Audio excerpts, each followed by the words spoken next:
जगातील सर्वात मोठा विजय मिळवणं म्हणजेच स्वतःवर विजय मिळवणं, बरोबर का नाही? जेव्हा आपण स्वतःवर विजय मिळवू तेव्हा जगात सर्वात जास्त आनंदी राहू, बरोबर का नाही? बरोबर असेल तर नक्की श्री स्वामी समर्थ लिहा.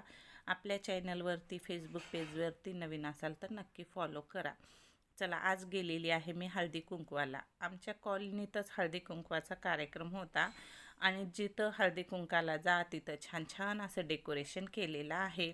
आणि वानाला पण माझ्यासोबत काय काय मला आलेलं आहे गिफ्टमध्ये तुम्हाला दाखवणार आहे. चला, त्या अगोदर वानाला जायच्या अगोदर ही घरातली कामे करून जावी लागतात.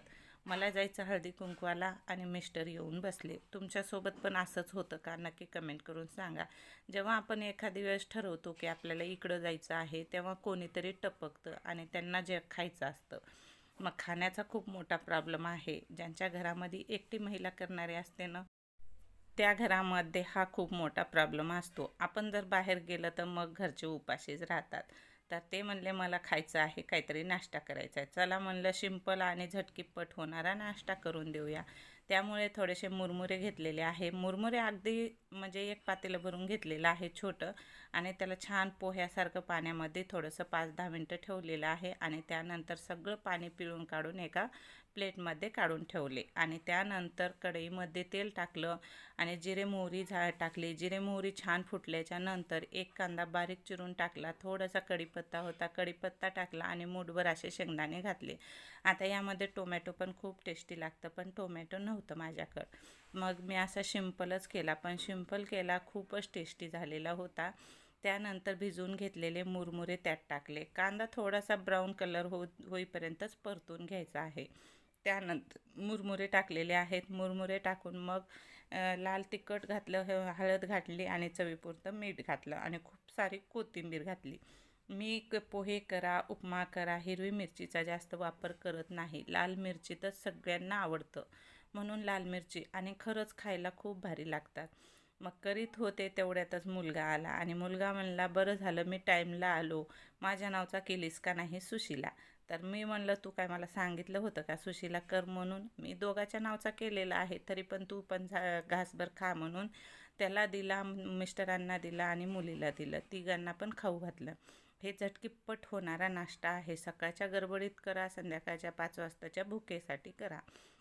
मग मी नाश्त्याला करून दिलं, त्यांना खायला दिलं आणि लगेचच होते तेवढे भांडे घासून घेतले आणि लगेचच रेडी झाले. अगदी 10च मिनटात तयार झाला नाश्ता आणि मी पण 10च मिनटात तयार झाले.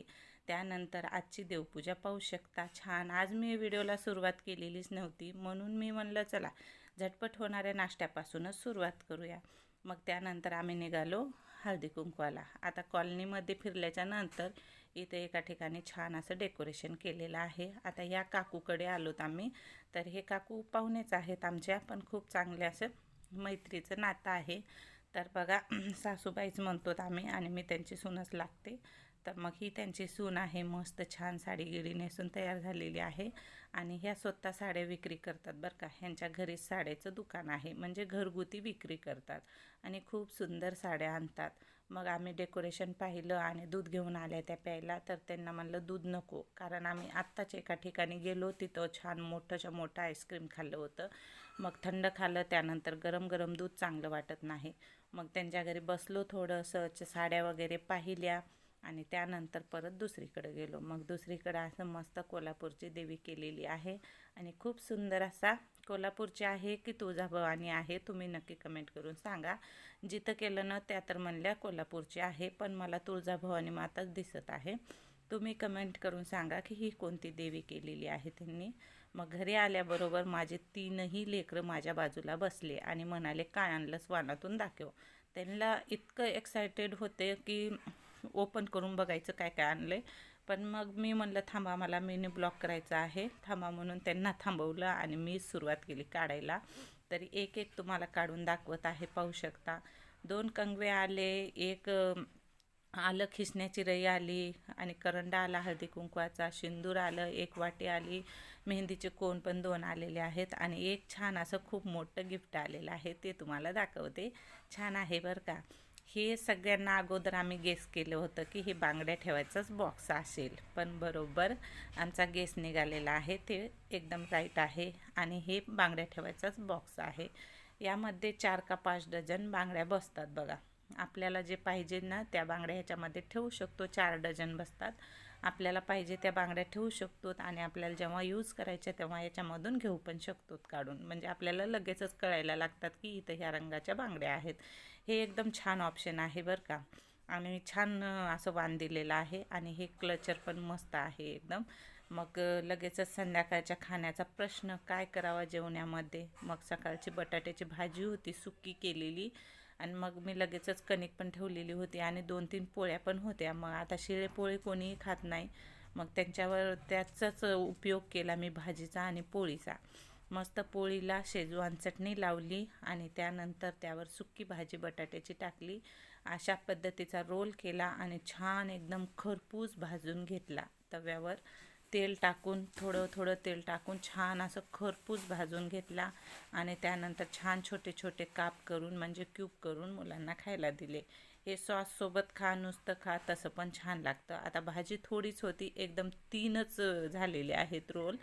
मग मुलीला काही एवढी भूक नव्हती, तिनं हे खाल्लेलं आहे सुशीला, त्यामुळं मग मुलांनी खाल्लं. हे बघा अशा पद्धतीनं छान असं सॉस पण घेतला त्यांनी आणि खूप टेस्टी लागतं बरं का.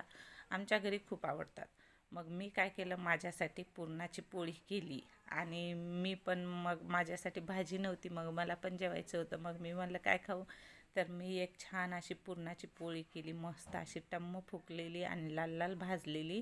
त्यानंतर पोळीला शेजवान चटणी लावून गरम केले असं रोल आणि अशा पद्धतीचं होतं माझं हळदी कुंकवाला गेल्याच्या नंतरचं रुटीन. चला तर आवडल्यास नक्की श्री स्वामी समर्थली हा लाईक करायला विसरू नका. व्हिडिओला लाईक करायला विसरू नका. भेटूया पुन्हा अशाच एका नवीन ब्लॉगसोबत, हळदी कुंकवाच्या कार्यक्रमासोबत. चला तर मग कसा वाटला आजचा ब्लॉग नक्की कमेंट करून सांगा. भेटू पुन्हा. तोपर्यंत श्री स्वामी समर्थ, श्री गुरुदेव दत्त.